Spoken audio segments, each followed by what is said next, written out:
일곱인으로 봉인한 책이 누구한테 있었어요? 네. 아버지 손에 있다가 이제 4장에는 아버지 손에 있다가 5장에는 예수님께 넘어가고 예수님께 넘어간 다음에 6장부터 일곱 인을 떼기 시작하죠. 일곱 인으로 봉인한 책을 하나하나 떼기 시작한단 말이에요. 첫째 인부터 여섯째 인, 그 다음에 일곱째 인의 일곱 나팔, 이런 얘기로 순서적으로 이렇게 요한계시록에 기록된 책, 일곱인으로 봉함한 책이 이제 열려진 시대가 있어요. 그러니까 다니엘서는 뭐요? 닫아둔 책이고, 네. 요한계시록은 열려있는 네. 책이다 하는 거예요. 그럼 열린 책이니까 다니엘서 가지고는 사람들이 해석을 할 수가 없어. 눈이 잘 안 열려. 네.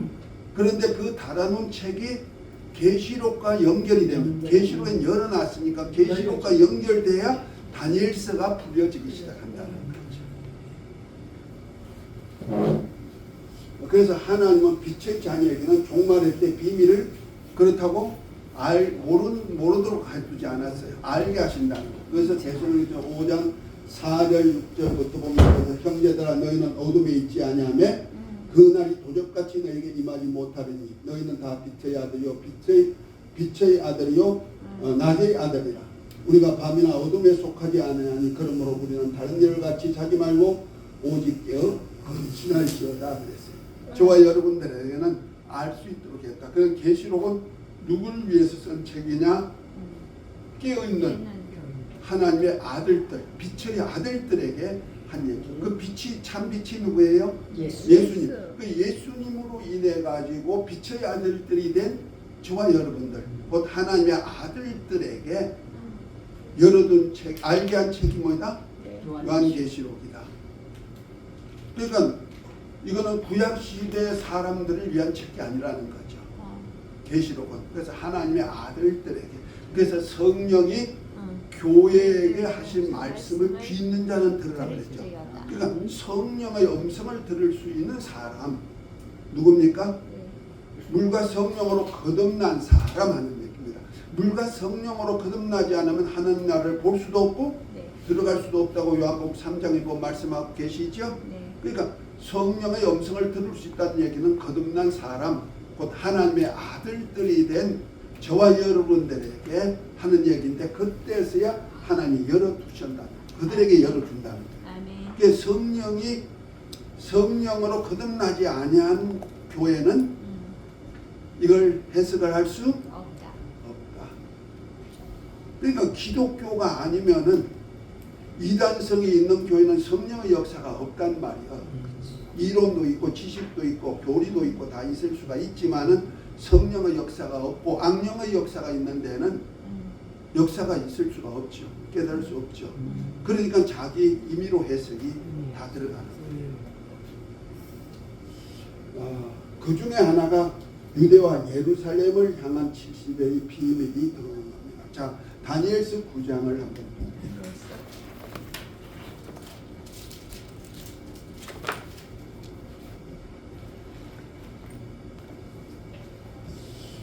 다니엘서 9장 24절부터 한번, 내 백성과 24절부터 27절까지 한번 읽어볼까요? 내 백성과 내 거룩한 성을 위하여 70일에로 기한을 정하였나니 허물이 마침에 죄가 끝나며 죄악이 영속되며 영원한 의가 드러나며 이상과 예언이 응하며 또 지극히 거룩한 자가 기름 부음을 받으리라.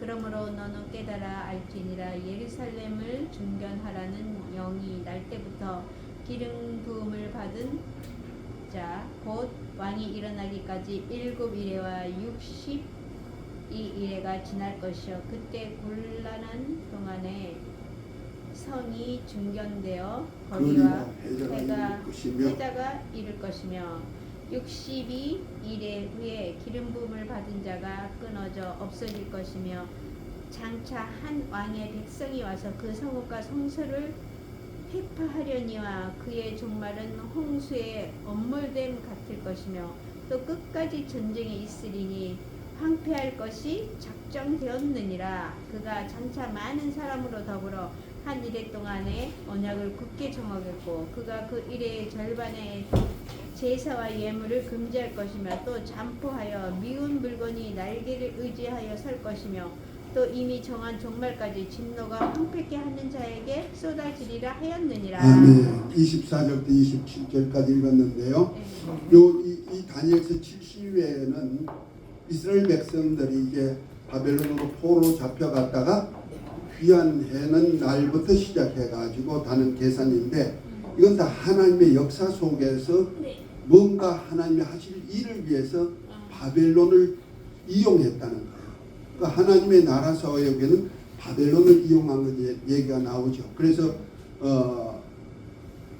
다니엘서 2장에 보면은 신상에 대한 얘기도 나오죠. 네. 바벨론부터 시작해가지고 메데 바사, 그 다음에 헬라, 그 다음에 로마, 그 다음에 철과 진흙이 있는 우상, 그 큰 돌이 나와가지고 우상을 쳐부숴서 그 가루 만드는 역사, 이런 것들이 다 느부갓네살 왕, 바벨론 왕을 통해서 일어난 겁니다. 그래서 하나님은 느부갓네살 왕을 종으로 사용하시는 거예요. 뭐 하나님의 역사를 알게 하기 위해서. 그래서 예레미야 25장 1절에 보면은 1절부터 보면은 하나님께서 예레미야 선지자에게 이스라엘 백성들이 바벨론으로 포로로 잡힐 것을 미리 예언을 했어요. 그래서 유다 왕 요시아의 아들 요아kim 4년 곧 바벨론 왕 느부갓네살 원년에 유다 모든 백성에 관한 말씀이 예레미야에게 임하니라. 25장 9절부터 11절에 보라 내가 보내어 북방 모든 족속과 내 종 바벨론 왕 느부갓네살. 느부갓네살이 이방인이잖아요. 유대인이 아니고. 그런데도 하나님이 쓰시는 종이라서 내 종이라고 하는 거예요. 불러다가 이방 땅과 그 경민과 사방 모든 나라를 쳐서 진멸하여 그들로 놀램과 치솟거리가 되게 하며 땅으로 영영한 항무지가 되게 할 것이라. 내가 그들 중에서 기뻐하는 소리와 절거하는 소리와 신랑의 소리와 신보의 소리와 맷돌 소리와 등불빛이 끊쳐지게 하리니 온 땅이 항폐하며 하여 놀림이 될 것이며 이 나라들이 70년 동안 바벨론 왕을 섬기리라. 70년 동안에 바벨론 왕을 섬기도록 그렇게 했어요. 그래서 바벨론 왕을 섬긴 후에 이제 그 다음에 하나님께서 회복할 것을 얘기한 거죠. 그래서 이스라엘 향한 하나님의 계획을 말씀한 것이 예레미야 29장 10절 12절이요. 나 여호와가 이같이 말하노라.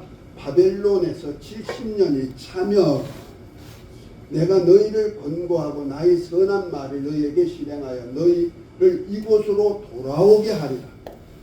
예루살렘에 바벨론으로 포로로 잡혀갔다가 70년이 차면 다시 예루살렘으로 돌아오게 하겠다는 거죠. 그래서 나 여호와가 말하노라. 너희를 향한 나의 생각은 내가 아나니 재앙 아니라 곧 평안이요 너희 장래에 소망을 주게 하는 생각. 장래 무엇인가 하나님께서 너희에게 더 좋은 것을 주기 위하여서 바벨론으로 포로 잡혀가서 70년 섬기하고 돌아오게 하겠다는 얘기예요. 그것이 바로 다니엘서 9장 2절이죠. 곧 그 통치 원년에 나 다니엘이에요. 서책으로 말미암아 여호와의 말씀이 선지자 예레미야에게 임하여 보아신 그 연수를 깨달았나니 곧 예루살렘의 항모함이 70년 만에 마치리라 하신 것이니라 그랬어요. 예루살렘이 이제 항폐됐다가 다시 세워질 것에 대한 얘기, 곧 성전 세워질 것에 대한 얘기를 하죠. 그러면 좀 이스라엘 역사를 조금 알아야 돼요. 그래서 이스라엘 역사를 좀 이렇게 더듬어 봅니다. 이스라엘 역사를 할 때는 반드시 아브람부터 시작하죠. 아브람, 이삭, 야곱, 그다음에 12아들이 애굽으로 갔죠. 애굽으로 갔다가 어떻게 해요? 애굽에 이주해가지고 거기서 사는데 BC 1446년에 애굽에서 출애굽하죠. 여기 글자가 없네요. 출애굽하게 되고 광야 생활을 40년 하게 됩니다. 그리고 가나안 땅에 이제 BC 1405년에 가나안 땅 입국해가지고 사사시대가 350년 동안에 이루어지죠.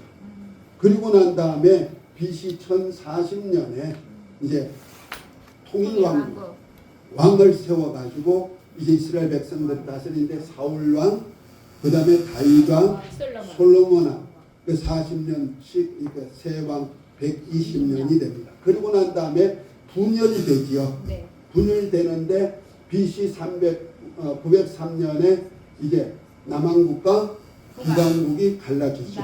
그래서 남왕국은 르호보암을 중심으로서 남쪽에 이제 세워지냐면은 북왕국은 10지파가 이스라엘이라는 국호를 가지고 여로보암을 앞세워 가지고 이제 북쪽에 있는 나라들 세웁니다. 그러니까 북왕국 이스라엘, 남왕국 유다 이렇게 나누어지게 되는 겁니다. 그런데 이제 북왕국 이스라엘은 BC 772년에 호세아 9년이죠. 아수르 왕 그 살만한테 패망을 당합니다. 그리고 남왕국 유다는 BC 596년에 바벨론 포로로 잡혀가기 시작하죠. 그러니까 한 150년 더 연장되죠. 그러다가 이제 BC 586년에 시드기야 왕이 완전히 왕 때 바벨론에게 완전히 나라가 이제 다 빼앗기고 나라가 옮겨버리죠. 그래서 성전도 파괴되고 백성들만 조금 남고 아주 약한 백성들만 남고 나라가 없어져 버립니다. 그러고 난 다음에 이제 70년 동안에 바벨론에 가서 포로 생활하는데 언제까지? BC 605년까지 바벨론 포로 시대가 시작됩니다. 자, 이것이 이제 이스라엘 바벨론 역사, 이스라엘의 바벨론 역사가 되는 거죠. 특별히 하나님께서 느부갓네살 왕에게 유대를 붙이시죠. 네. 그래서 예레미야 27장 6절부터 이제 내가 이 모든 땅을 내 종 바벨론 왕 느부갓네살 손에 주고 또 들짐승들을 그에게 주어서 섬기게 하였나니 모든 나라가 그와 그의 아들과 손자를 그 땅 기한이 이르기까지 섬기리라 그랬어요. 또한 많은 나라들과 큰 왕들이 그 자신을 섬기리라. 그리고 레위기야 27장 21절 22절에 보니까 만군의 여호와 이스라엘 하나님께서 여호와께서 성전과 유다 왕의 궁정과 예루살렘에 남아있는 그 기구에 대하여 이와 같이 말씀하셨느니라. 그것들이 바벨론으로 옮겨지고 내가 이것들을 돌아보는 날까지 거기에 있을 것이니라. 그 후에 내가 그것들을 올라와 이곳에서 그것들을 되돌려 두리라. 여호와의 말씀이니라 그랬어요. 그러니까 당분간 70년 동안 어디로? 바벨론으로 느부갓네살 왕이 옮겨가고 그들이 왕궁에 두었다가 나중에 어떻게 해요? 다시 돌려주는 일을 하겠다. 그래서 선물까지 다 가지고 가는 거예요. 그것이 이제 언제요? 바벨론이 4번을 침공해 왔는데요. 보통 3차 침공이라 그래요. 그런데 이제 여호와김 11년에 596년에 이제 바벨론 침공해 가지고 그들 포로로 다니엘이나 세 친구들 그리고 귀족들 그리고 선물도 같이 옮겨갔죠. 그 다음에 2차에는 여호와긴을 왕으로 세워놨는데 여호와긴이 바벨론을 섬기지 않고 애굽을 섬기니까 그를 그냥 패해버렸어요. 석 달 만에 패해버렸어요. 그리고 세운 거가 시드기야 왕이에요. 그 시드기야 왕이 세워졌는데 시드기야 왕도 나중에는 말을 안 들어. 그러니까 이제 세 번째 침공하고 나중에 4차로 침략해가지고 완전히 이제 없애버렸어요. 그래서 이스라엘이 사라져버린 거예요. 그래서 그들이 다니엘서 1장 2절에 보면 유다왕 여호와김이 다스린 지 3년이 되는 때 바벨론 왕 느부갓네살이 예루살렘에 이르러 성을 에워쌌더니 주께서 유다왕 여호와김과 하나님의 전 그릇 얼마를 그의 손에 넘기심에 그가 그것들을 가지고 신할 땅 자기 신들의 신전에 가져다가 그 신들의 보물 창고에 두었더라. 이것이 예언대로 되었죠. 그래서 저 가나안 땅 예루살렘에서 어디요? 바벨론으로 옮겨가는 거예요. 여기는 사막이기 때문에 직접 못 옮기고 이렇게 기어서 올라가죠. 마이크를 하지 말고. 그것이 이제 느부갓네살에게 붙인 것이 바벨론 1차 침공, 2차 침공, 3차 침공을 통해서 완전히 사람들까지 옮겨진 거예요. 그래서 첫 번째 이제 포로로 잡혀간 거가 누구요? 다니엘과 세 친구들이죠. 그래서 다니엘서 1장 1절부터 3절부터 4절 있죠. 왕이 한간장 아스부나스에게 명하여 이스라엘 자손 중에 왕족과 귀족의 몇 사람 곧 흠이 없고 아름다워 모든 재주를 통달하며 지식이 구비하며 학문에 익숙하여 왕궁에 모실 만한 소년을 데려오게 하였고 그들에게 갈대아 사람들의 학문과 방언을 가르치게 하였고 그랬어요. 이것이 바로 다니엘과 세 친구 얘기가 쭉 이렇게 나오는 겁니다.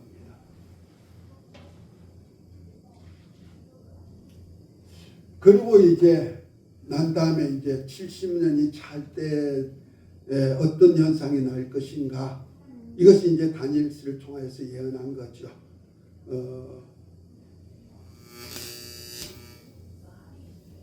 아까 읽었던 겁니다. 내 백성과 거룩한 성을 위하여 70일로 기한을 정하나니 하면서 쭉 이렇게 아까 읽었던 거니까 넘어갈게요. 27절까지야. 여기서 70일에와 그리스도의 공생의 관계입니다. 공생 관계입니다. 이건 잘 해석이 돼야 되는데요. 하나님께서 이스라엘이 바벨론 포로 생활 70년이 차면은 예루살렘의 회복을 약속하셨다. 아까 읽어봤죠? 네. 이렇게 약속한 대로 이제 옮겨질게요. 예루살렘을 중건하라는 능이 날 때부터 언제? 예루살렘을 이제 세워라 하는 영이 날 때부터 기름 부음 받은 자 곧 왕이 일어나기까지 언제요? 7일에와 62일에가 지날 때 성이 중건될 것을 얘기하고 있죠. 그리고 62일의 후에 3년 반의 메시아가 끊어져 없어지죠. 그 다음에 그 후에 장차 한 왕의 백성이 많은 사람으로 더불어 언약을 굳게 정하겠고 이래의 절반의 성전에서의 제사와 예물을 금지하고 미운 물건을 세울 것을 말하고 있습니다. 이것이 다니엘서 9장 24절부터 27절의 내용을 이렇게 말하는데요. 여기서 70일 중에서 언제요? 기름 부음 받은 자 곧 왕이 일어나기까지, 왕은 메시아입니다. 기름 부음 받은 자, 왕. 구약 시대 기름 부음 받은 자 셋이 있다 그랬죠? 뭐예요? 선지자, 제사장, 왕. 그러니까 왕, 메시아로서의 왕, 기름 부음 받은 자가 일어나기까지 7일에와 7일에와 62일에가 지날 것이고 그랬어요. 여기서 이제 우리가 7일에 했을 때 그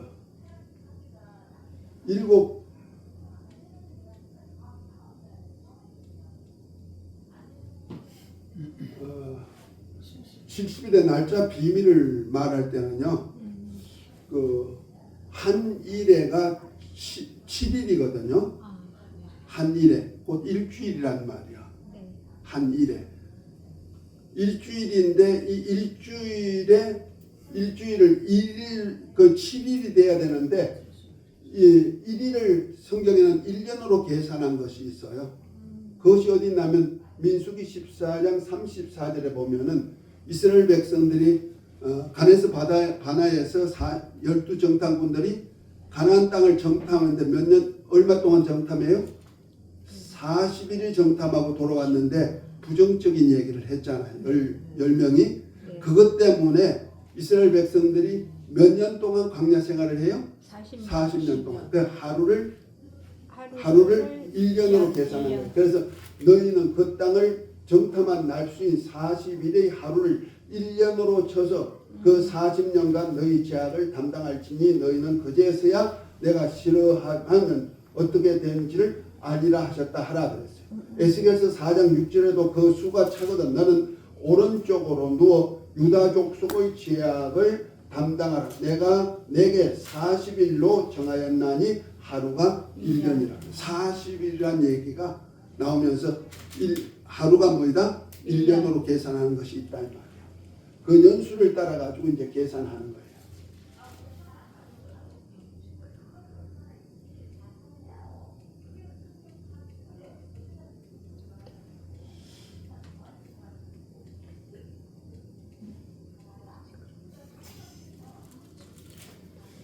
그래서 한번 여기다 도입을 시켜볼게요. 7일에만 뭐요? 7 곱하기 7, 49죠. 그 다음에 62일에는 뭐요? 7 곱하기 62배면 434예요. 네. 이때 뭔데요? 성이 네. 중건된다. 네. 그러면 얼마 돼요? 434에다 49 하면은 얼마입니까? 490에서 7일 빼면 483. 483일 만에 성이 중건된다. 이건 안 된다는 말이에요. 그래서 483년 그 후에 이제 성이 중건되고 기름 부음 받은 자가 나타날 것을 얘기하고 있다는 거죠. 그러니까 그리고 난 다음에 그러니까 성이 중건되고 기름 부음 받은 자 왕이 나타난다는 거죠. 그래서 예루살렘 중건령이 나고 난 다음에 언제요?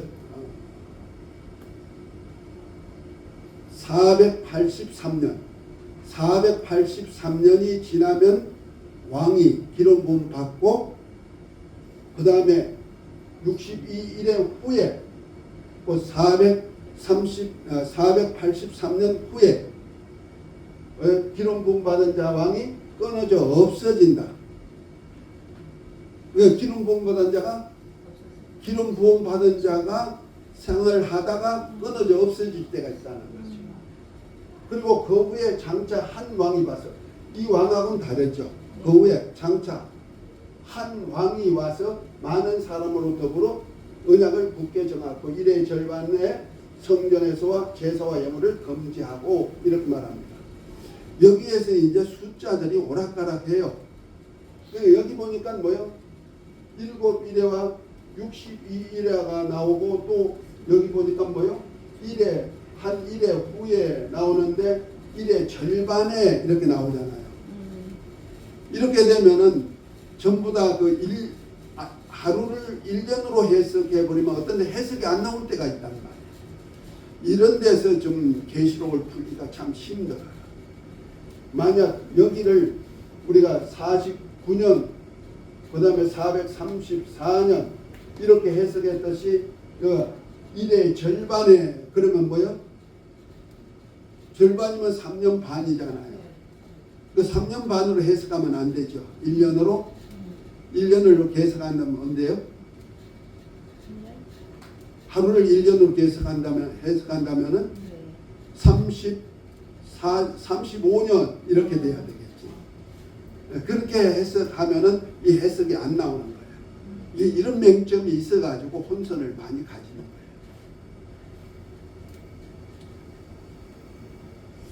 거예요. 어쨌든 예수님의 초림과 재림식의 비밀은요, 다니엘서 9장 24절에 가장 확실하게 나와 있어요. 내 백성과 거룩한 성을 위해 70일로 기한을 정하는 허물이 마치며 죄가 끝나며 죄악이 영속되며 영원한 의가 들어가며 이상과 예언이 영하며 또 지극히 거룩한 자가 기름 부음을 받으리라. 이 지극히 거룩한 자는 예수님을 얘기하는 거예요. 예수님의 기름 부으심을 얘기하는 거예요. 그 탄생을 얘기하는 거 아니죠. 예수님이 AD 1년 BC 4년에 탄생하시는 거예요. BC 4년하고 AD 1년이 중첩되는 거예요. 우리 기원 전, 기원 후 할 때 그 AD 1년 원년이 없어요. AD에는 원년이 없어요. AD 1년이에요. 1년부터 시작하고 그 다음에 이것이 이제 BC로 계산하면 BC 4년이 된대요. 학자들이 다 연구한 것이 그래요. 그러니까 4년이란 5차년도가 있다 생각하시고 계산하면 되는 그래서 예루살렘 중건령이 71회와 61회 되면 69일회가 되죠. 기름 부음 받은 자 왕이 탄생하는 거예요. 왕이 기름 부음 받는다 이거죠. 그것이 누구예요? 예수님의 기름 부음 받으시죠. 어느 때인가요? 세례 요한으로부터 요단강에서 세례 받으실 때 성령이 임하는 역사, 그 성령으로 기름 부음을 받는 역사가 있는 시대예요. 그래서 디베로 가이사라 15년 30세쯤 예수님께서 세례 받으시고 성령으로 기름 부음 받고 공생애가 시작되는 거예요. 이때 날짜를 계산하면 되는 거예요. 기름 부음. 탄생한 것이 기름 부음이 아니에요. 네. 예수님의 공생의 시작점이 바로 기름 부음이죠. 그래서 누가복음 3장 21절부터 23절에 백성이 다 세례를 받을 때 예수도 세례를 받으시고 기도하실 때 하늘이 열리며 성령이 형체로 비둘기같이 그 위에 강림하시더니 하늘로서 소리가 나기를 이는 내 사랑하는 아들이라 내가 너를 기뻐하노라 하시니라. 예수께서 가르치심을 시작할 때 30세쯤 되니라 하죠. 기름 부으심이 30세쯤 되었단 말이에요. 그런 것을 계산해 가지고 이제 연수로 계산해 보면 된다. 그래서 예수님의 공생의 한일의 계산법입니다. 하나님이 다니엘 백성인 유다와 예루살렘을 향한 언약이 70일에 곧 말해서 490년 중에 예수 그리스도의 공생의 시작은 이스라엘 중건령이 날 때부터 69일에 483년이 지난 후부터 시작되는데 이것을 70일에 중에 남은 한 일의 기간입니다. 그러니까 예수님이 기름 부으시고 70일에 중에 하나님이 남은 기간이 언제다? 한 일에만 남겨놓고 예수님이 기름 부으셨단 말이에요. 그럼 한 일에는 몇 년이 되겠어요? 7년. 7년을 남겨놓았어. 그 490년 중에 7년 딱 남겨놓고 예수님이 종말의 때에 오셨다는 거예요. 그래서 이 세상 종말, 곧 이 유다와의 언약은 몇 년이다? 예수님이 오실 때까지 기름 부음 받은 자가 7년이다. 그러니까 이 7년이 되면 죄가 용서되며 영원한 의가 들으면 이상과 예언이 엄하는 때가 된다는 거죠. 그러니까 7년 기간 남은 거예요. 종말일 때. 어이구. 지금 예수님이 얼마나 오신 지가 언젠데 7년 남았나 이렇게 얘기하면 또 헷갈려. 그래서 계시록에 한 왕의 백성이 이스라엘과의 언약한가 7년 환란이에요. 그 7년 환란을 갖다가 이렇게 예수님의 기름 부으심이 시작을 7년 환란 첫 번째 나팔로 잡는 이유가 바로 우리가 성경 해석을 잘못하다 보니까. 그래서 예루살렘을 중건하는 영은 언제부터요? 예루살렘이 이제 중건할 때는 기한령을 내려줘. 1차 기한령이 누굴 통해서 나와요? BC 538년경에 바사왕 고레스왕 원년에 스룹바벨을 통해 성전 재건 명령을 내리죠. 에스라 1장 1절부터 2절, 3장 6절부터 8절에 나오는 얘기입니다. 그 후에 BC 515년경에 성전을 준공해요. 이거 성전 세우라고 한 것이 BC 538년. 이거 1차 귀환령이에요. 그 2차 귀환령은 3차로 잡혀가듯이 귀환도 3차로 이렇게 시키는 거예요. BC 458년경에 바사왕 아다사스 왕 7년에 에스라를 통해 성내 복원 칙령을 내려요.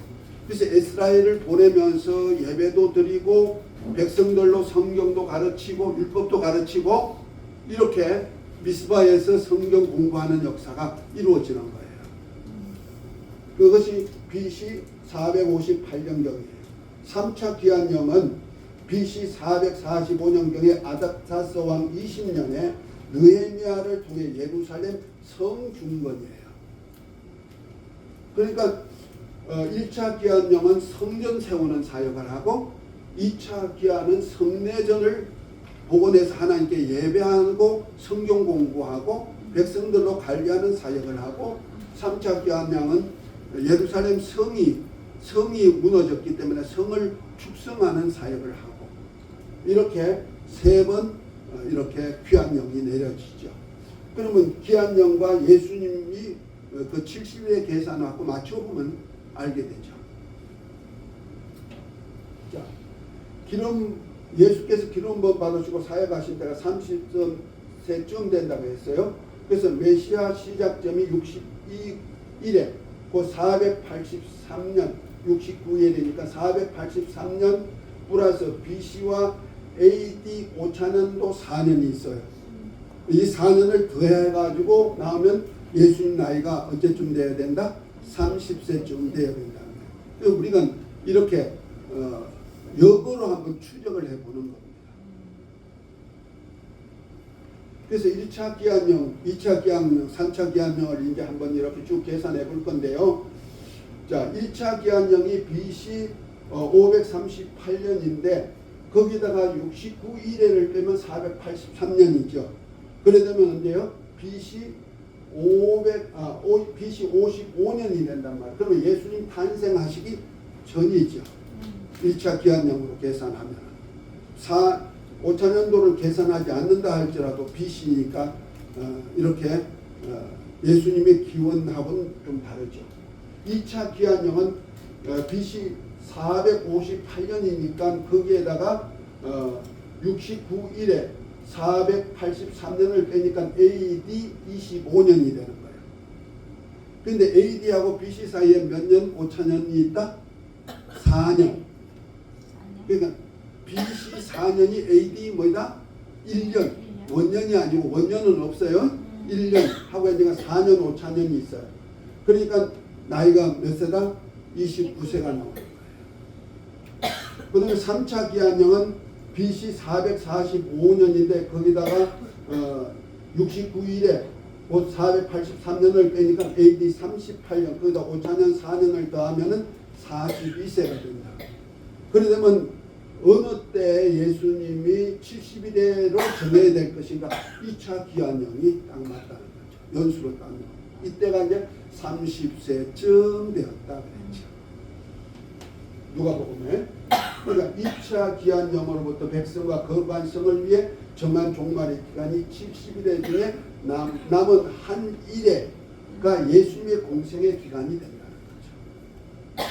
그래서 히브리서 1장에 보면은 이 세상 마지막에 아들로 우리에게 말씀하셨다 그랬죠. 예수님이 이 땅에 오실 때는 이 세상 마지막이라는 거죠. 70일 중에 마지막 때. 그래서 저 성육신하신 초림주 예수님께서 성령으로 기름 받으시고 공생의 사역 시작부터 죽고 부활 성천하시기까지 기하는 한 일에 중에 3년 반에 해당하는 겁니다. 그래서 7년 남은 것이 아니고 끊어져 없어질 때가 뭐예요? 3년 반 공생회를 했으니까 3년 반 끊어져서 없어졌단 말이야. 3년 반 공생했단 말이야. 그러면은 이스라엘과 예루살렘과의 언약이 남은 것이 몇 년 남았다? 3년 반 남았다. 한 일회 중에 계산이 나옵니까? 이 계산이 나와야 되는 거예요. 그 69일에 해석하는 것이 굉장히 중요한 거예요. 70일회 중에. 그래서 한 일회를 계산할 때 이스라엘의 기름 부음 받자가 나면서부터 곧 예수님이 성령으로 기름 부음 받음부터 시작해 가지고 몇 년이면 주님이 죄악이 영속되고 영원한 의가 드러나고 이상과 예언이 응하는 때가 온다? 바로 7년이라는 기간이란 말이에요. 그 기간 중에 예수님이 자기 땅 자기 백성에 오신 사역이 몇 년? 3년 반. 성령이 임하시기 전까지가 3년 반 공생이라. 남은 시간 주님은 이스라엘 나라에 이스라엘과의 언약을 이제 3년 반 남겨놓고 있다. 누구와? 이스라엘과 예루살렘과예요. 요걸 잘 이해가 돼야 돼요. 이방인은 관계없어요. 그 속에 숫자가 안 들어가는, 연수가 안 들어가는 거예요. 그래서 나머지 3년 반의 기간을 남겨두고 하늘 보좌에 올라가신 하나님의 올라가 하나님의 보좌 우편에 계시면서 원수 마귀와 그의 사자들 멸하고 은혜의 복음을 전해 하나님의 아들들 수가 차기까지 주제로 사역하시다가 이스라엘 회복하시고자 가심을 본 그대로 다시 오실 것을 예언했죠. 그것이 사도행전 1장 6절부터 12절에 얘기해요. 주여 이스라엘 나라를 회복하심이 이때입니까? 어디 감남산에서 500여 형제가 딱 모였을 때 제자들이 주여 이스라엘 나라를 회복하심이 이때입니까? 했던 그때가 된다. 언제? 이제부터 하늘에 가셨다가 3년 반 딱 끝나고 하늘에 가셨다가 성령과 권능을 제자들에게 부어줘가지고 복음이 땅 끝까지, 그래서 이방인의 충만한 수가 하나님의 아들들의 수가 차기까지 기다렸다가 찬 후에 가심을 부은 그대로 다시 오신다는 말이에요. 뭐하러? 이스라엘 나라를 회복하시기 위해서. 그래서 이스라엘 땅에 다시 오시는 거예요. 그래서 지난 시간에 봤죠. 로마서 11장 25절부터 봤죠. 이방인의 충만한 수가 들어오게 하시 이스라엘을 완악하게 하시고 그가 시온에 오셔가지고 바로 온 이스라엘이 구원 얻는 역사를 이룬다. 그래서 참감람나무 가지, 돌감람나무지 접붙임에 대한 얘기를 했던 거 기억하시죠? 네. 그래서 이방인의 충만한 수, 곧 하나님의 아들들 수, 창세전에 그리스도 안에서 하나님의 아들들이 되게 하는 그 수가 차야만 이제 이스라엘의 마음이 열어지고 그들이 이제 예수님을 받아들일 준비를 한다 이 말입니다. 그것이 이제 나팔절로 하면 나팔을 불기 시작하는 거예요. 자, 이게 대해서 이제 한번 70일에 한번 봅니다. 예루살렘 중건령이 날 때가 BC 458년 아까 계산했죠? 2차 기한령. 그때부터 이제 70일에 끝나면 허물이 마치고 제약이 끝나고 제약이 영속되고 영원한 의가 드러나고 예언이 응하는 때가 된다. 이것이 바로 천년만국 시대로 들어가는 거예요. 그러다 보면 예루살렘 중건령이 날 때부터 7일에와 62일에가 지날 것이다. 이것이 바로 483년 동안의 곤란한 동안에 성이 중건되고 거리가 생기고 사람들이 왕래할 때가 됐다 이 말이야. 이때가. 그때 누가요? 왕이 기름 부으시죠. 이것이 예수님이 세례 받으시고 공생에 시작하죠. 누가복음 1장 18분에 뭡니까? 성령으로 기름 부음 기름 부었으니 가서 포로된 자에게 자유를, 눈먼 자에게 보게 함을, 눌린 자를 고치게 하는 역사를 한다. 그래서 성령으로 기름 부음 받으시고 역사가 시작되는 거예요. 이때부터 몇 나와서 한 일회가 남았다. 한 일회가 지나면 허물이 마치고 죄가 끝나고 죄악 영속되고 영원한 의가 드러나고 이상과 예언이 응하는 때가 된다. 새로운 세상, 이스라엘 나라 회복의 역사가 나타난다는 거죠. 조금 복잡해요. 계산하고. 그래서 내가 책을 소개하는 이유가 바로 거기 있는 거예요. 그래서 천천히 한번 연구를 하라는 거예요. 자, 그러면 예루살렘 중건령부터 시작해서 483년이쯤은 기름 부음 받은 자 예수님이 세례 받으시고 메시아 사역이 시작되는데 AD 25년 곧 말해서 예수님 연세가 49세쯤 또 30세쯤 된부터 시작해서 몇 년 동안 공생했어요? 3년 반 공생에 또 성령이 오시기 전까지 기름 십자가에 달려 죽으시고 부활 성천하시기까지 아까 절기로 말하면 봄절기에 뭐까지? 오순절까지. 이때 기름 부음 받은 자가 끊어져 없어졌어. 없어졌다는 얘기 어디요? 이 땅에 없단 말이에요. 어디 갔어서 하늘로 가셨죠. 그래서 예수님이 죽으시고 부활 성천한 지가 AD 29년 곧 33세쯤 됐다.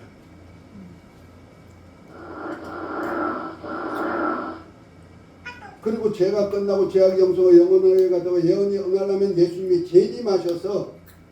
재림하셔서 공생애를 시작해야 이제 나머지 되는데 공생애는 몇 년만 하면 돼요? 3년 반. 3년 반만 하면은 예수님이 일곱 일의 예언을 응하는 것이 된단 말이에요. 이렇게 하면 여러분들이 이제 이해됐어요? 네. 그러면 초림주 예수님이 이스라엘 백성 자기 땅 자기 백성에 오셔가지고 몇 년 동안 사역하셨다? 3년 반. 3년 반. 그러면 재림하셔서 자기 땅 자기 백성들을 나라를 세우는 사역을 하도록 사역할 기간이 얼마 남았다? 3년 반. 그러면 뭐야? 한 일회가 완성되는 거야. 그 70일에 완성되는 거야. 이해가 됐으면 하면 네. 너무 쉽네. 이걸 발견 못했단 말이야.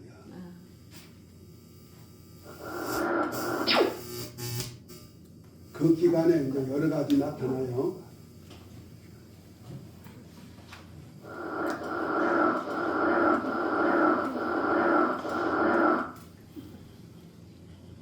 다른 거 좀 뺄게요.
자, 이제 다시 오셔서 하실 사역 면에서 한번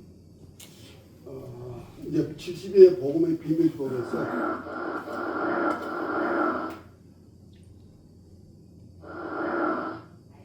한번 보십시다. 이제 복음이 전해져야 되는데 성령이 임하면 권능 받아서 예루살렘과 온 유대와 사마리아 땅까지 예수님을 증거하는 사역이 이루어지죠. 이 천국 복음이 모든 민족에 전개되어 온 세상에 전파되리니 그대야 끝이 오리라. 끝은 언제 하면 천년왕국 전까지를 끝으로 생각하는 거예요. 그때 초림주 예수님이 오셔서 3년 반 동안에 어떻게 했어요? 화평의 복음을 전했죠. 이스라엘과. 그래서 예수님과 화목을 이루는 복음, 화목케 하는 복음을 전했어요. 그래서 기름 부음 받으시고 끊어져 없어지셨죠. 그리고 이제 성령이 임함부터 시작해가지고 복음이 은혜의 복음이 전해지죠. 그래서 예수 믿으면 구원받고 천국에 하나님의 아들로서 천국 복을 받는 거예요. 이것이 교회 시대가 이루어지는 겁니다.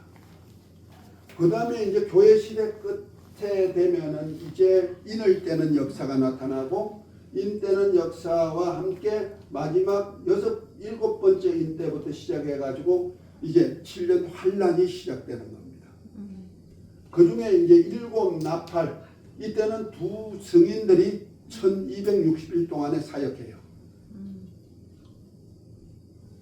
그리고 이제 1160일이 지나고 나면은 이제 중간에 후 3년 반이 7 대접을 찾는 심판인데 이건 두 짐승 사역 기간이야. 그러니까 7년 속에서 환란 시대인데 짐승과의 언약이 있죠. 다시 말해서 그가 장차 한 왕의 백성이 와가지고 나라를 회파하고 그 회파한 그 백성이 이제 이스라엘과 언약을 이루어요. 그 언약이 7년 동안 이루어지는데 그 7년 언약이 바로 1260일, 1260일 기간이에요. 그 기간이 바로 영원한 복음을 전하는 기간이다. 그러니까 화평의 복음, 은혜의 복음, 영원한 복음. 그 환란 시대의 복음은 영원한 복음이에요. 다시 말해서 화평의 복음은 예수님과 연합해라. 회개하고 예수님께 나오라는 거예요. 그 세례 요한이 전한 복음부터 시작하죠. 제자들이 전한 복음. 그 다음에 이제 성령이 임한 후부터는 뭐예요? 은혜의 복음을 전하죠. 그래서 사도 바울이 사도행전 20장 28절에 보면은 내가 이제 은혜의 복음을 전하는 일에 힘을 다했다 이렇게 표현하고 있는 겁니다. 은혜의 복음 전하는 길. 그 예수님 외에 다른 복음이 없다고 갈라디아서 얘기하듯이 은혜의 복음 기간이에요. 곧 말해서 예수 그리스도 안에 있는 은혜와 진리의 복음이 있죠. 곧 예수를 믿고 그의 계명대로 서로 살아가는 복음을 전하는 기간이에요. 그 기간이 지나고 나면은 이제 영원한 복음이라는데 그때는 뭐냐? 은혜의 복음 플러스 짐승에게 경배하고 표를 받지 말아라. 이것이 영원한 복음이에요. 그래서 영원한 복음이 처음에는 이스라엘 백성들에게만 전했던 것이 누굴 통해서? 두 증인을 통해서 한 거예요. 그런데 이제 후 3년 반 되면서 이스라엘을 공격하던 적그리스도가 공격이 안 되니까 이제부터 교회의 핍박이 들어오는 거예요. 그래서 교회가 이제 예수의 증거와 하나님의 말씀을 인하여서 한 성도들 그 속에서 이제 짐승표를 받지 않고 짐승에게 경배하지 아니하는 그들에게 이제 환란이 오기 시작하고 그때 이제 전하는 복음이 영원한 복음이 된다. 계시록 14장에 나오는 복음이 되는 겁니다. 그래서 후 3년 반에 두 짐승 사이가 있는데 주님이 언제 오시느냐? 마지막 나팔에 오신다 그랬어요. 그러니까 전 3년 반 1260일에 두 증인들이 지난번에 두 증인을 누구라 표현했어요? 지난 시간에 얘기했죠? 네. 모세, 그리고 엘리야 사역하는 자들 14만 4천이라고 그랬어요. 그 이들이 14만 4천 동안에 이스라엘 백성들에게 예수님이 가심을 본 그대로 다시 오셔. 그래서 그 복음을 전하는 기간이에요. 그 예수님이 메시아인 것을 증거하는 증인들의 기간이야. 그 세례 요한 초림주 예수님의 그 엘리야 선지자가 누구다? 예수님을 증거하는 선지자가 누구다? 세례 요한이죠. 그것이 엘리야 사역이란 말이에요. 네. 그러면 재림주 예수님이 오시기 전에 미리 전할 예수님을 증거할 증인이 있단 말이에요. 그것이 두 증인. 네. 모세와 엘리야 같은 사역을 하는 두 증인 14만 4천을 세워가지고 이스라엘 백성들에게 복음을 전하죠. 그런데 이스라엘 백성들이 잘 안 믿더라? 안 믿더라. 네, 마음을 완악하게 했단 말이에요. 네. 그런데 예수님이 이제 그들이 죽었다가 사흘 반 만에 살아나가지고 올라온 소리 듣고 올라갈 때 마지막 나팔, 7째 나팔이 불 때 예수님이 공중에 오시고 그들과 만나서 어디 오시더라? 시온산에 오실 때 가심을 본 그대로 오실 그때야 온 이스라엘이 회개하는 역사가 있다. 이것이 절기로 말하면 가을 절기, 네. 어느 절기다? 가을 절기 중에 무슨 절이다? 날이다? 대속제일이다. 7월 10날. 그래서 주님이 다시 오셔가지고 이제 다시 공생애가 시작되는 거예요. 이후 3년 만에. 그러면서 두 짐승들을 멸하는 사역을 하죠. 적그리스도와 거짓 선자와 거기 있는 바벨론을 멸하는 사역을 하는 거예요. 왕권을 가지고 오셔가지고. 그리고 난 다음에 이제 이스라엘 나라를 회복하여서 죄가 허물이 마치고 죄가 끝나고 죄악이 영속되고 의가 되고 예언이 응하는 이스라엘 나라를 회복하는 시대가 이루어진다.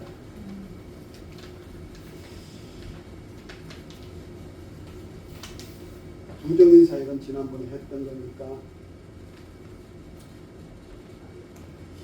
예수님 재림 전후의 사건들이 있습니다. 이건 나중에 이제 일곱 인을 떼는 심판할 때 그때 좀 더 자세하게 하겠습니다만 그때 되려면 어떻게 되느냐? 이스라엘 곧 예루살렘이 회복이 되어야 된다는 거죠. 그런데 예루살렘 회복이 언제 됐냐면 1948년 5월 14일 날 이스라엘 독립이 시작됐잖아요. 네. 그것이 이제 마태복음 24장, 누가복음 21장에 보면 무화과 나무와 다른 나무들의 비유를 배워라. 가지가 연하여지고 잎사귀를 내면 곧 인자가 문 앞에 이런 줄 알라 그랬죠. 그것이 바로 이스라엘 독립부터 시작되는 거예요. 그러니까 예수님이 죽으실 때 예수님이 예루살렘으로 입성하셨다가 이제 이튿날에 다시 입성하죠. 나왔다가 성전 정화하고 이튿날에 이제 다시 입성하면서 예루살렘 성문 바깥에 무엇 나무가 있었어요? 무화과 나무, 무성한 무화과 나무를 보고 그 열매를 얻을까 해가지고 갔더니 열매가 없으니 뭐 했습니까? 너가 이제부터 사람들로 열매를 먹지 못하리라고 저주해 버리니까 뿌리로부터 말라버렸다는 거예요. 그 저주한 무화과가 농문하면 이제부터 예루살렘을 통해서 사역이 끝났다는 거죠. 그래서 예수님도 호산나 다윗의 자손이요 주의 이름으로 오신 이여 영접했지만은 내가 다시 올 날까지 너가 나를 보지 못하리라. 언젠간 다시 볼 때는 호산나 다윗의 자손이요 주의 이름으로 오시는 이여 할 때가 있다는 거 아니에요. 그때까지 보지 못한다. 그것이 끊어져 없어졌다가 다시 오실 때, 언제 감람산에 다시 오실 때 그때 예루살렘 동편문으로 해서 통과에 들어가죠. 거기에 대해서는 나중에 더 구체적으로 얘기할 것입니다. 그 기간 동안에 이제 이스라엘 나라가 회복이 지금 됐어요. 이스라엘 나라가 생겨서 1900여 년 동안에 나라가 없었어요.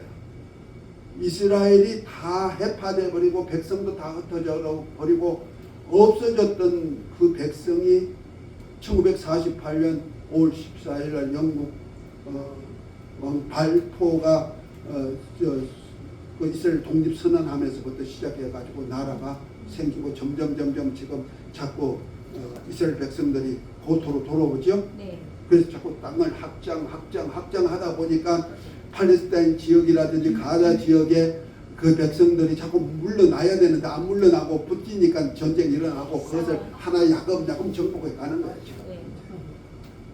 정복 사역이야. 아브라함에게 줬던 땅 다 차지하겠죠. 네. 그때까지는 아마 전쟁이 일어날 거예요. 그러니까 그걸 주시해서 보면 되는 거예요. 그때부터 다시 이제 이스라엘 나라가 생기기 시작하고 그렇게 가지가 연하여지고 잎사귀를 내는 역사가 이스라엘 독립으로부터 시작하고 다른 나무들도 이제 잎사귀를 내기 시작해서 그래서 독립국이 많이 생겼어. 그래서 이스라엘이 독립되고 난 다음에 대한민국이 그 다음에 8월 15일 날 독립선언됐죠. 그해 1948년 5월 14일이 이스라엘 독립, 8월 15일이 대한민국 독립. 그렇죠? 대한민국 국가 건립이 됐다. 해방은 45년. 일본도 이제. 일본 해방은 45년. 일본. 그렇죠? 네. 그 다음에 다른 약소 국가들이 전부 다 독립돼가 지금 엄청나게 독립국가. 네. 많은 나무들이 이제 잎사귀를 내는 역사. 여름이 가까웠다고 네. 인자가 문 앞에 온다. 이런 때가 되었다 하는 예고란 말이에요. 이것이 영안이 열려야 되죠. 그 다음에 또 하나 할 것이 예루살렘의 성전이 재건되고 회복돼야 된다. 그래서 구약 때와 같이 예물을 드려야 돼요. 가심을 본 그대로 다시 오시니까 성전이 있었단 말이야. 그것도 예루살렘에 있을 때 헤롯 왕이 43년 동안에 아름답게 성전 세워놨잖아요. 그죠? 주 70년에 디투스 장군에 의해서 완전히 해파되고 사라져버렸지만은 어쨌든 그 당시에 사람들도 거리가 반듯반듯하게 생기고 예루살렘 성전이 세워졌지 그렇게 돼야 되고 이제 제사가 예물이 다시 살아나야 되는 거예요. 그 다음에 이스라엘 12지파 중에 하나님의 입맞은 종 14만 4천이 나와야 되는 거예요. 그 인치는 기간에 나오는 겁니다. 그리고 입맞은 종 수가 찰 때까지 아직까지 이제 전쟁이라든지 환란이라든지 이런 것이 없는 거죠. 그리고 여섯째인 후에 일곱 나팔 시작 마지막 나팔 직전에 입맞은 종들이 순교하고 방치되었다가 마지막 나팔에 공중에 강림하여가 통치하고 두 정인이 살아나서 공중에서 주님 만나가지고 어디 와요? 하나님의 입맞은 종 14만 4천과 주님과 함께 시온산에 강림하는 거예요. 그래서 가심을 본 그대로 다시 오시죠. 이것이 아까 얘기했던 대로 전 3년 반 끝이에요. 그리고 후 3년 반 내는 누가 오셔가지고 예수님이 오셔가지고 공생애를 시작합니다. 그 기간이 바로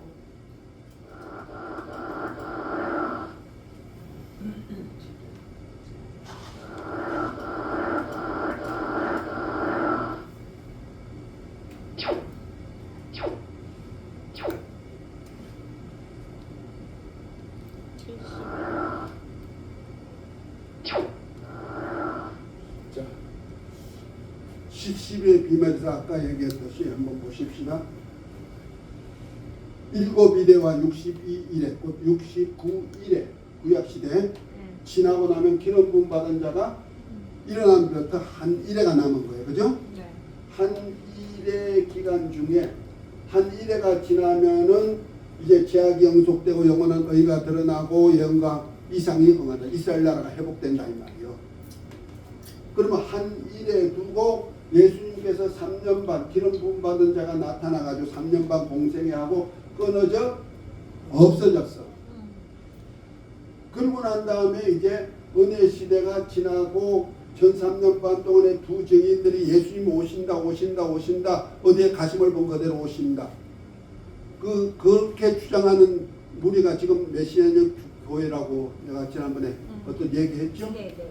메시아닉 주교회. 메시아닉 교회. 그것이 이제 구약의 율법을 다 제사지낸다고. 지켜 살고 절기를 지켜 살고 있으면서 예수님을 메시아로 신앙 고백하는 거예요. 그리고 다시 이제 예수님이 공중에 강림하시면은 뭐예요? 네. 이제부터 사역이 또 시작되는 거죠. 후 3년 반 기간에 왕으로 오셔가지고 이스라엘 나라 회복하시죠. 그래서 이때는 감람산에 공중에 14만 4천과 함께 딱 오시는 순간에 온 이스라엘이 이제 회개 역사가 일어나죠. 그래서 그 대속제일 날에는 이제 자기를 괴롭게 하는 날이다. 자기를 괴롭게 하지 않으면 끊어지는 날이다. 그 괴롭게 한다는 얘기 아니요? 그래서 금식했던 거예요. 이스라엘 백성들은. 그 금식 절주가 있었던 거예요. 그런데 그때서야 통곡하는 사람들을 갖다가 하나님은 두 증인 14만 4천을 큰 독수리 두 날개로 업어서 광야 예비처 곧 14만 4천이 기가하던 그곳으로 옮겨가 가지고 후 3년 반 동안에 그들을 보호하고 양육해 주는 일을 하는 거예요.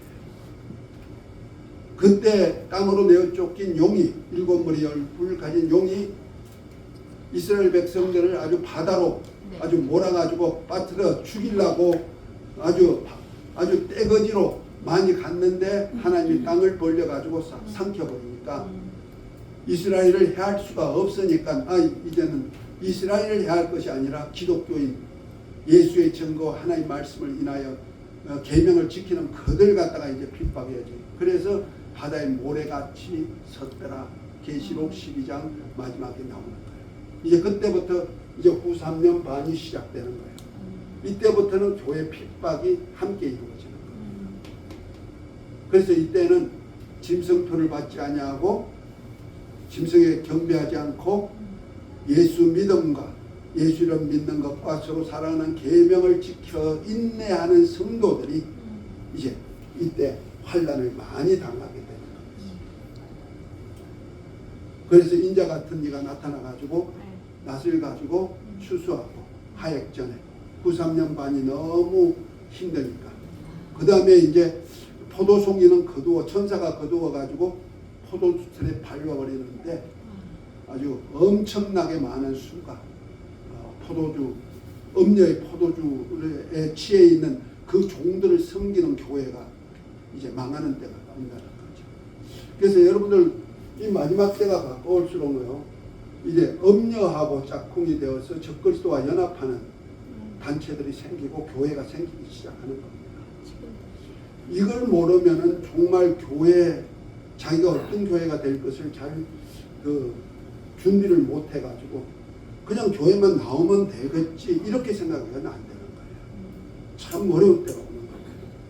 이걸 이제 이단들이 노아 정인이라든지 안식교라든지 아니면 이런 사람들이 또 신천지라든지 이런 사람들이 그걸 이용해 놓는 거예요.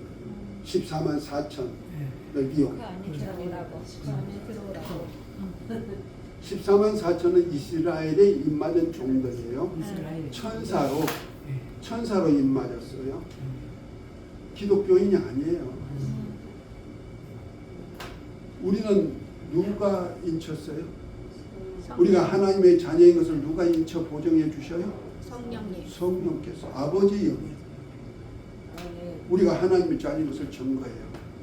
14만 4천은 동편에서 올라오는 천사가 먹물을 가지고 와가지고 하나님의 종들의 이마에다가 하나님의 이름, 아버지와 어린 양의 이름으로 인치는 거예요. 예수 이름으로 이마에다 인치는 거예요. 도장 찍는다 이 말이에요. 누가? 천사가. 천사는 종이에요. 종이기 때문에 하나님의 종으로 인치는 거예요. 그래서 14만 4천은 그래서 구약의 모세와 엘리야와 같은 종이다. 지난번에 마태복음 16장 마지막 하면서 인자가 왕권을 가지고 오는 것을 여기 섰는 사람들 중에 볼 자를 또 있느니라 하면서 17장에 넘어가니까 요한과 야고보와 베드로를 데리고 변형산에 올라가서 예수님이 모세와 엘리야와 함께 변형된 몸 가지고 대하는 것 나타났다 그랬죠? 그때가 바로 예수님이 다시 오실 때 모습을 보여주시는 거예요. 그것이 바로 14만 4천. 그에 대해서는 계속해서 공부할 거니까. 그리고 이제 천년왕국이 이제 이스라엘 나라 회복하고 제가 영속하고 이제 천년 동안 희년이 돼가지고 창세기 때 노아 홍수 전에 같은 환경이 만들어져. 이것을 희년이라고 말합니다. 희년. 레위기 25장에 보면은 희년 규례가 있어요. 안식년이 7년이 안식년이에요. 6년 동안 경작하고 7년은 안식하고 안식년이 7번 77에 49년 지난 그 다음 해 50년째는 희년이에요. 옛날로 돌이킨다는 거예요. 그래서 요수아가 가나안 땅을 정복하고 이스라엘 12지파에게 분배해줬어요. 땅을. 그렇죠? 다 분배해줘. 가족들까지 다 분배해줬고 그렇게 분배한 땅으로 다시 돌아간단다. 이것을 희년 규례라 그래요. 그런데 세상 마지막에는 하나님이 다시 돌이키는 때가 있는데 언제까지 돌이킨다? 저 창세기 때 노아 홍수 전에 하나님의 아들들, 아담을 통해서 나온 자식들이 하나님의 아들들이에요. 하나님의 아들들을 얻고자 하는 그들과 함께 생활하는 그때 모습으로 돌이킨다 이 말이야. 그래서 이때가 되면 천수하는 거예요. 그것이 이사야서 2장, 11장, 65장에 읽어보시면 잘 나옵니다. 그래서 이때는 창을 쳐서 보습을 만들고